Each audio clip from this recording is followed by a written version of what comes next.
que tu acidez es culpa de demasiado ácido en el estómago? ¿Qué pasaría si te dijera que el problema real es que no tienes suficiente ácido? Sí, lo escuchaste bien. El exceso de ácido no es el culpable, a menos que tengas una rara condición llamada gastrinoma que solo afecta de 1 a 2 personas por cada millón. Pero lo que sí es alarmante es que más del 50% de las personas en países de desarrollo y casi un 35% en países desarrollados luchan con gastritis y reflujo a diario. Y no es solo una molestia, afecta tu salud, tu bienestar y hasta tu estado emocional. El verdadero problema es cuando el ácido no es suficiente para que tu estómago funcione bien. Esto provoca que el esfínter esofágico se relaje y de allí viene el reflujo, la acidez y la sensación de que la comida se te devuelve.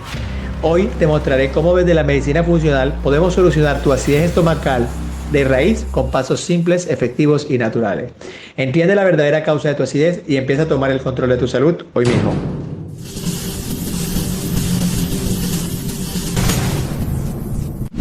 Hoy vamos a hablar de un protocolo sencillo para resolver el problema de la acidez estomacal. Pero lo primero que tenemos que hacer es comprender por qué nuestro estómago es ácido y cuál es la razón por la cual esto es muy conveniente para nuestra fisiología y para estar saludables. Primero debemos entender lo siguiente, y grábatelo y anótalo. Tu estómago es ácido y necesita ser ácido para protegerte contra infecciones, mantener la integridad del esófago y ayudarte en la degradación de proteínas y otro tipo de alimentos.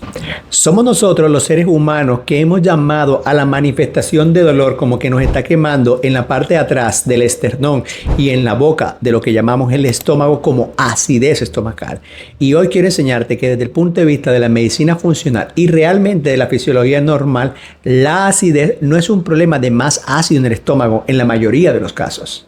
Partamos de un hecho importante. El estómago tiene la capacidad de producir el ácido gástrico normal y no es capaz de sobreproducir más ácido de aquel que es diseñado genéticamente para que produzca. Hay una excepción a esto que te estoy diciendo y es un tumor llamado gastrinoma en la que hay un aumento de la producción exagerada de ácido gástrico. Sin embargo, la literatura y las estadísticas muestran que solo 1 a 2 personas por cada millón de habitantes la producen. Así que esto no es lo normal.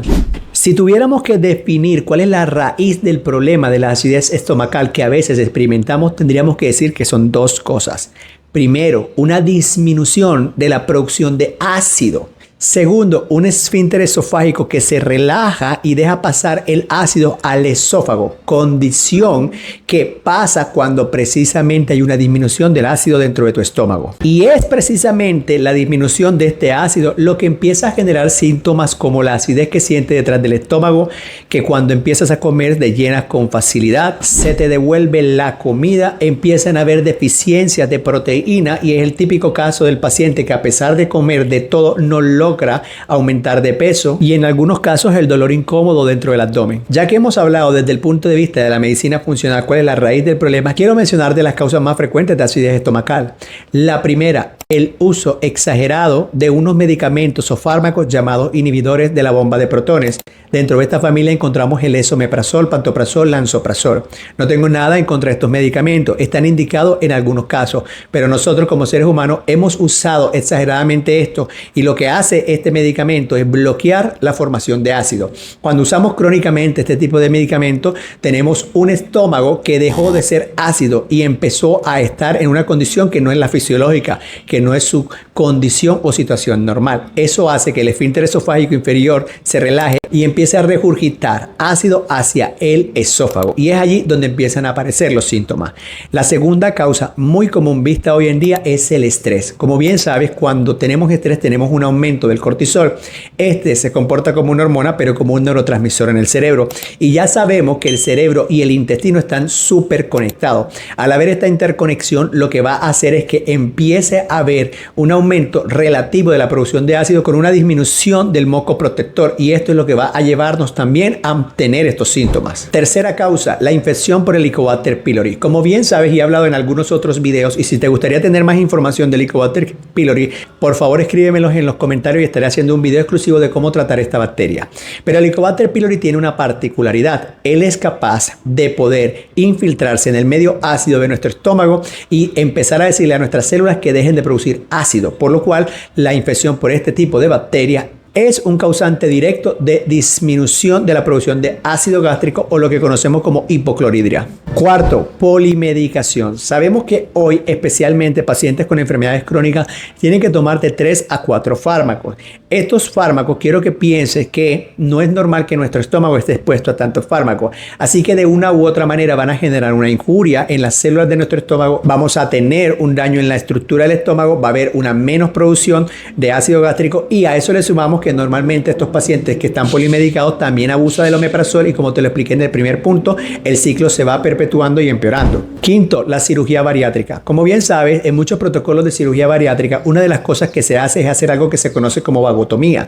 Consiste en extirpar o quitar parte del nervio vago. Sabemos que el nervio vago es el responsable número 1 de todo lo que tiene que ver con el movimiento, la segregación y la producción de sustancias, no solo en el estómago, sino en el resto del intestino y del colon. Cuando tenemos un nervio vago que no está tan presente debido a una cirugía bariátrica, los pacientes empiezan a tener hipocloridria. Te he mencionado causas mucho más frecuentes que debemos empezar a vigilar para identificar si nosotros o alguna persona cercana está padeciendo de hipocloridria o lo que llamamos la acidez estomacal.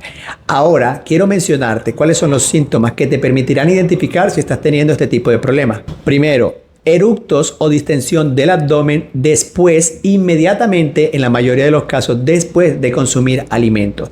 Esta es la sensación que uno ve que empieza a comer y empieza a tener eructo, o es ese paciente o esa persona que constantemente le está diciendo a uno: estoy eructando todo el tiempo, doctor, estoy eructando, siento que cuando como enseguida me distiendo. Puede ser que tengas una hipocloridria o una deficiencia del ácido gástrico en tu caso. Otro síntoma muy común es la plenitud postprandial, que se refiere a aquellos pacientes o personas que sienten muchísima hambre, pero tan solo con 2 o 3 bocados inmediatamente siente que se llenaron. Otros síntomas comunes suele ser la náusea, el dolor en el abdomen, el ardor en la parte de atrás del estómago porque el ácido empieza a pasarse directamente al esófago, el dolor abdominal, el dolor como sensación de quemón en la parte baja del esternón o lo que llamamos la boca del estómago, las flatulencias y la dificultad para poder degradar proteínas, que en muchísimos casos se ve reflejado como esa persona que es muy delgada a pesar de que come bien, de que entrena fuerte y de que consume muchísimos batidos de proteínas. Seguramente te estás preguntando, doctor, si encajo con varios de esos síntomas, ¿cuál es el siguiente paso?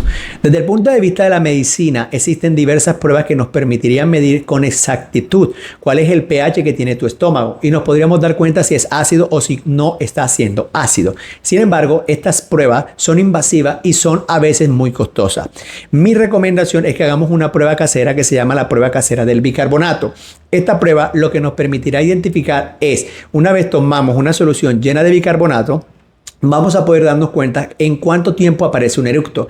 El bicarbonato dentro de nuestro estómago se une al ácido y produce 2 moléculas, agua y dióxido de carbono. El dióxido de carbono nuestro cuerpo lo saca como un eructo. La idea es ver cuánto tiempo tarda nuestro estómago en hacer esta reacción. ¿Cómo vamos a hacer esta prueba si tienes interés en saber si tienes hipocloridria o si tienes un problema de lo que llaman acidez estomacal? Lo primero es que la vamos a hacer en ayuna. Lo segundo es que vamos a coger un cuarto de bicarbonato y la vamos a colocar en medio vaso de agua. Lo tercero es que vamos a tomar un cronómetro y vamos a registrar el momento en el que nos tomamos esta solución de bicarbonato con agua. Lo cuarto es que vamos a registrar el tiempo en que demora en aparecer el eructo. Y lo quinto que quiero que sepa es que esto deberíamos repetirlo por lo menos 5 días consecutivos para poder llevar un registro medio. A mí me gusta siempre decirle a mis pacientes: anoten un papel cuánto tiempo demoró en aparecer el eructo el primer día, el segundo día, el tercer día, el cuarto día y el quinto día. Y con esto vamos a darnos cuenta no solamente de cuál es la medición de un día, sino de 5 días y vamos a tener una mejor aproximación. Ahora, ¿cómo interpretar la prueba de bicarbonato? Una vez la hagas y registres el tiempo, lo normal es que el eructo aparezca entre los 2 y 3 minutos. Es decir, puede aparecer antes o puede aparecer después. Si aparece 3 a 5 minutos después, estamos hablando de que tienes una hipocloridria leve. Si aparece después de 5 minutos, estamos hablando que tienes una hipocloridria moderada. Si el eructo no aparece, significa que tienes una hipocloridria severa y los síntomas van a estar obviamente asociados a la gravedad que tengas. Ya que hemos hablado de medidas para poder saber por medio de los síntomas y por medio de pruebas caseras como reconocer si tenemos una hipocloridria, hablemos de las consecuencias. Muchos pacientes no le prestan atención a esos síntomas como los eructos, la flatulencia, los dolores postprandiales, la plenitud o saciedad rápida una vez ingieren los alimentos o esa regurgitación, y lo que hacen es empeorar el ciclo consumiendo más inhibidores de la bomba de protones como el omeprazol. Sin embargo, hay consecuencias que a mí me gusta mencionarlas con un acrónimo que es EMI-D3. E de esfínter esofágico inferior. Lo primero que ocurre es que el esfínter esofágico inferior se relaja, deja pasar ácido, y el ácido en el esófago produce algo que se llama el esófago de Barrett, que es el precursor de la aparición de un cáncer de esófago. De allí que sea muy importante tratar la hipocloridria. Segundo, la M. Poco moco protector. Cuando el estómago deja de producir ácido, lo segundo que va a hacer es que el estómago va a pensar cuál es la razón por la cual debería estar produciendo moco. Se relajará en la producción de moco y es cuando empiezan a haber daños en las paredes estomacales, aparición de gastritis crónica, aparición de úlceras y puede llevar a complicaciones como sangrado digestivo. Tercero, la I. Infecciones. Piensa que un estómago que no es ácido es más propenso a las infecciones. Primero, del germen más común en el estómago, que es el Helicobacter pylori. Segundo, de cualquier otro patógeno, parásito, hongos como cándida que empiezan a aparecer. ¿Por qué? Porque no tienen los mecanismos naturales para defendernos de la bacteria, de los virus, de los hongos, que es la acidez estomacal. Dentro de esta misma categoría de infecciones aparece el SIBO o sobrecrecimiento de bacterias en el intestino delgado. Pero de eso te hablaré en otro video si me dejas en los comentarios que tienes interés en aprender más acerca de qué es el SIBO y cómo tratarlo. La última letra del acrónimo es D3, que significan 3 tipos de consecuencias relacionadas con la letra D. La primera es la degradación insuficiente de alimentos. Son esos pacientes que no logran degradar bien las proteínas y por lo tanto tienen manifestaciones de malabsorción. Pacientes que a pesar de comer bien, no están bien nutridos. La segunda D es la distensión abdominal postprandial, lo cual perpetúa el ciclo porque una persona que se llena con facilidad no puede comer bien, perpetúa el ciclo de no llenarse, no ingerir buenos alimentos, no degradar y las consecuencias van a empeorar. Y la última son las deficiencias nutricionales y de minerales. Dentro de las deficiencias que encontramos en pacientes que tienen este problema de hipocloridria o acidez estomacal están deficiencias de la vitamina A, deficiencias de todo el complejo de la vitamina B, deficiencias de la vitamina C, deficiencia de la vitamina D, del zinc, del hierro y del calcio. Ahora hablemos de las estrategias terapéuticas para devolverle la acidez al estómago y resolver este problema para siempre. Quiero que pienses en un acrónimo o método que yo he llamado y le explico a mis pacientes que es el método PAS, P-A-S. Lo primero es que tenemos que reequilibrar nuestro sistema parasimpático, de allí la letra P. Como te dije, una de las cosas más importantes para una buena producción de ácido es tener la integridad de nuestro sistema nervioso parasimpático o del nervio vago. En este caso hay 2 cosas muy importantes que tenemos que tener presente. Primero, que el nervio vago funcione bien. Y para eso podemos estimularlo. Formas prácticas para estimular el nervio vago son cantar, hacer gárgaras con vinagre de manzana, hacer respiración diafragmática y utilizar la meditación como una herramienta terapéutica. Lo segundo es entender que el neurotransmisor más importante del sistema nervioso parasimpático es la acetilcolina y podemos darle a cierto tipo de pacientes suplementos nutracéuticos a base de acetilcolina. Pero eso te lo mencionaré en la última letra del acrónimo que corresponde a la suplementación personalizada. La segunda es la acidez, retornar la acidez al estómago. Para poder hacer esto podemos utilizar medidas caseras como el uso del agua con limón.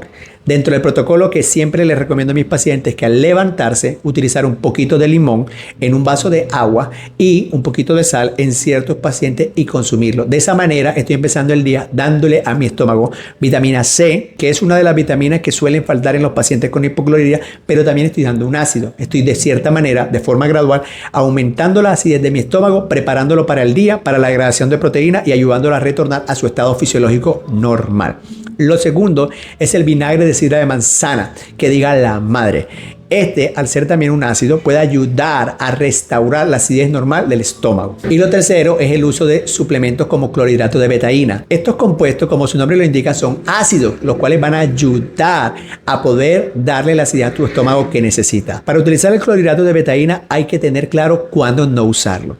Casos en los cuales no recomiendo el clorhidrato de betaína, cuando tienes una úlcera sangrante o has tenido un sangrado digestivo, porque cuando hay este tipo de manifestaciones puede ser que nos convenga utilizar un inhibidor de la bomba de protones como omeprazol y esomeprazol por un tiempo y que no sea prudente darle la acidez al estómago porque en este caso, como hay una úlcera, podríamos predisponer a más sangrado. De todas maneras, si quieres tener más interés sobre cómo utilizar el clorhidrato de betaína, déjame una pregunta y la responderé, pero lo mejor es que puedas consultar con tu médico funcional para que él te pueda ayudar cómo prescribirla y cuál debe ser la dosis. Por último, dentro del acrónimo o método PAS tenemos la suplementación personalizada. Recuerda que cada paciente es único y una de las primeras cosas que podríamos dar son nutracéuticos a base de acetilcolina y nutracéuticos a base como el clorhidrato de betaína y otros, pero también deberíamos restaurar la flora, por lo cual algunos pacientes van a requerir pre y probióticos. Además, vamos a requerir aminoácidos como la glutamina y otra serie de suplementos que van a depender de cada paciente, por eso lo llamo suplementación personalizada. Gracias por tu interés en Cuestión de Ciencia. Recuerda activar la notificación, seguir el canal y te leo en los comentarios